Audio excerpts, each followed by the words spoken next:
Православный мирен Матрона Московской один почитаемый святой. Сылен ЕНП да мощи с кудым карвайся Верещагинович. Пантавны да павкотчины сыберда вичко локтыса уна православной ез. Николасын и Карен Олиш Маргарита Васильевна Рычкова.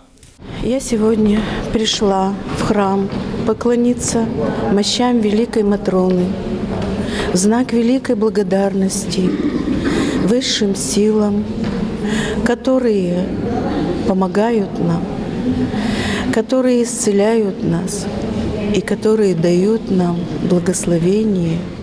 Унагоды щерна Матронала Юрбитина Том и Пырищ здорово и шогалищ ез. Талуния пантащем это бычем свидетельства. Потому что она русская.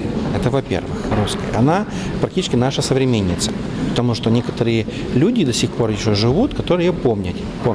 Ну вот 2 мая 1952 года она предстала ко Господу. Да? В 1998 году произошла ее канонизация. То есть церковь ее признала как святую. Живы еще те люди, которые ее помнят, которые помнят слова, которые она говорила, которые с ней общались, которые получали еще при ее жизни просимые.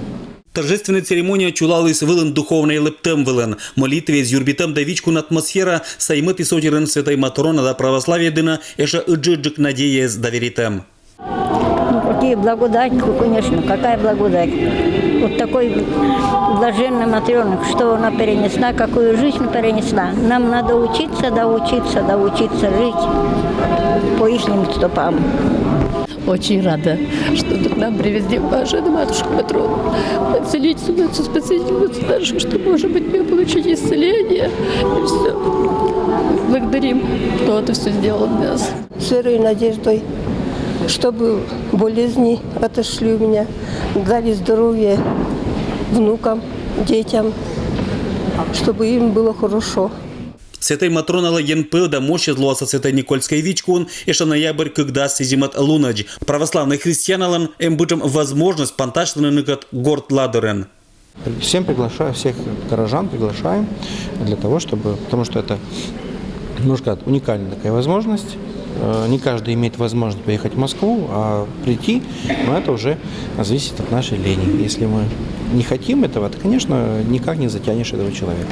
Кто хочет, тот, конечно, и в Москву съездит, но сейчас получается, что Москва приехала сюда. Милостив Бой, человека любит Бог и сеять, без славу ссылаем, Отцу и Сыну и Святому Духу, ныне пресно во веки веков. Алексей Никулин, Евгений Фирсов, Вести Кудымкар.